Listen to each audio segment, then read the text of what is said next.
I met with a brother the other day, and I was talking to him just on this very subject, and I got home and I started studying for this, and I saw many of the same things I told him. I see Christ telling this church right now, and I realized there's a number of you undoubtedly in this church that need to hear this.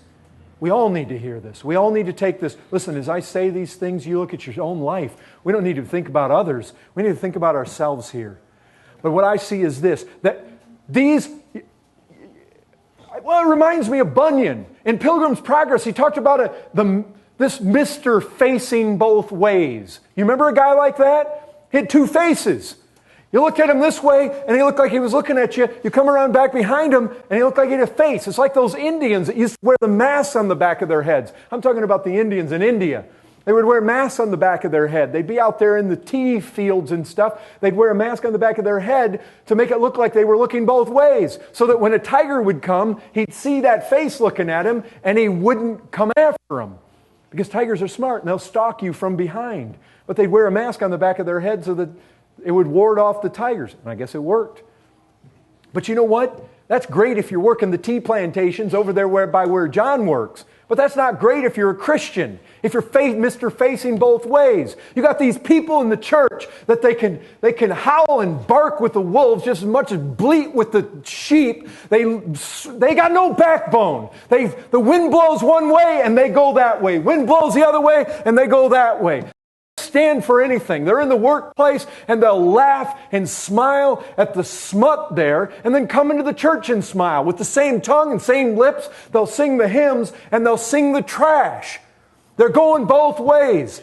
And what Jesus is saying is it makes me sick. He says, I would rather you were cold. I would rather you were against me. I would rather you were decidedly not claiming to be a Christian, decidedly for the world, decidedly for the devil. Stop playing the middle ground.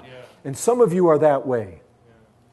Your heart, you come to church, but you're divided. You're facing both ways, and you don't have any backbone. You basically go the way the wind blows. You sway over here, you sway over there. You do nothing well in life. Because a person like this, they're not a good Christian because they're lukewarm. They're not sold out. They're not hot. Listen, if this is true, give yourself to it with a whole heart. Quit playing games. The reality is this. I never could figure this out. I guess God didn't bring me down this road, but I could never figure it out. When I was lost, I lived in my sin. I had fun. I climbed mountains and I rafted rivers and I got stuff and I drank and I lived it up and it was fun. And I gave myself to it with a vengeance. But when I saw what Christ was, I said, no, I want that. And I want Him with a vengeance. And I want to be sold out. And you know what? If what He is, what He says He is, what He offers, if it's true, isn't having wholeheartedly? I mean, I just don't understand people that want to play the middle ground. Look, if sports are better than Christ, then sell out for it and quit with Christ. I'd rather you were cold. If a woman's body is better than Christ, then sell out for it, go get all you can, and quit playing the game. If money's better, go after it. If the world is better and drink is better and drugs are better, sell out for it. Go after it. Get all you can. Live it up, because this is all you got. And if Christ is better than all that, then go after Him with abandon. All out, sold out. Listen, that's what Christ wants. He says, be decided. Quit it. Quit playing these silly games where you claim to be this, but in your heart, you're really this. And you do nothing well. You're not being a Christian well. You're not serving the world well. You go out there in the world and you claim to be this Christian, and they know you go to church on Sundays. They see through it, but you're a sellout.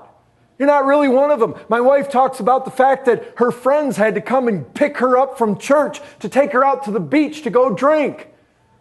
I mean, what was that? That's the kind of thing that makes him sick. Trying to play between the lines here. Doing nothing well. You're lukewarm. You're lukewarm to everything. You're lukewarm to the world. You're lukewarm to the devil. You're lukewarm to Christ. And he says it sickens him. Just quit. Lukewarmness. I hope you see this. Look, these people are in trouble. These are not people. What you have to realize is this. He says, if you continue in this way, I'm going to spit you out of my mouth. I'm going to vomit you out of my mouth. You can take that and turn that into, that means I'm going to heaven. If I'm lukewarm, that's going there. You can make that conclusion if you want, but I don't think that's what it means. I think being spit out of his mouth is something that you and I ought to realize is not good. And that he's saying to these Laodiceans, if you continue in that path you are in, it will not end well. It is an unacceptable state. It sickens me, and I will vomit you out. Being vomited out of Christ's mouth, I can hardly imagine, is any kind of symbolic representation of getting to heaven. Not in what I know of Scripture in symbolism. That is bad. That is not good. And some of you are not sold out for Christ. You're running with the world and you know it. You'll come into church on Sundays, but your heart is after the world. And listen, if that's what you want, quit playing the games and go after it with all the gusto. Just go and be a good partier. Be a good worldling. Stop Mr. Facing both ways. And listen, I mean, people like this, they can come in, they can sing it as well with their soul, but it is not well with your soul. As I was looking at this thing, I would ask myself sometimes, how does this differ from Ephesus? Ephesus lost its first love. These people are lukewarm. I think about losing first love. Doesn't that mean that the heat kind of, I'm growing a little cold towards Christ? There's a lukewarmness. Well, I mean, yes, we could look at it that way, but you know what the big differences are here? Those people over there, they were not weary, they were not tiring out, they were biblically discerning, they were people that were pressing on. Twice they are told that they're enduring people, they're patiently enduring. These are people that had a lot of good works. These are people that were pressing on for His name's sake. Yes, it's true that Christ didn't like the fact that the level of their intimacy had fallen off a little bit, and it was a serious thing. But listen, when you compare that over against Laodicea, Laodicea has nothing good said about it, and Ephesus had a tremendous amount of good said about it. You know what the problem is? These people are lukewarm when it comes to weariness. They're lukewarm when it comes to patience. They're lukewarm when it comes to doing good. They're lukewarm when it comes to attending the services. They're lukewarm when it comes to attending the prayer meetings. They're lukewarm when it comes to prayer and fasting. They're lukewarm when it comes to giving. They're lukewarm when it comes to evangelizing. They're lukewarm when it comes to reading their Bible. They're just lukewarm. They're not committed to anything.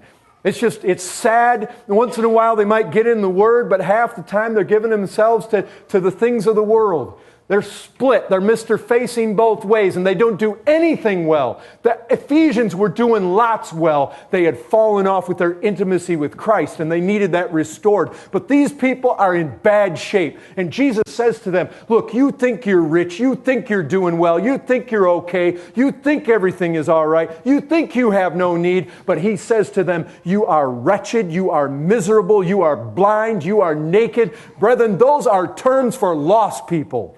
Those are terms for people going to hell. Those are terms for people in trouble. Lukewarmness is an indication of lostness. That's what you see here in this letter. It's serious.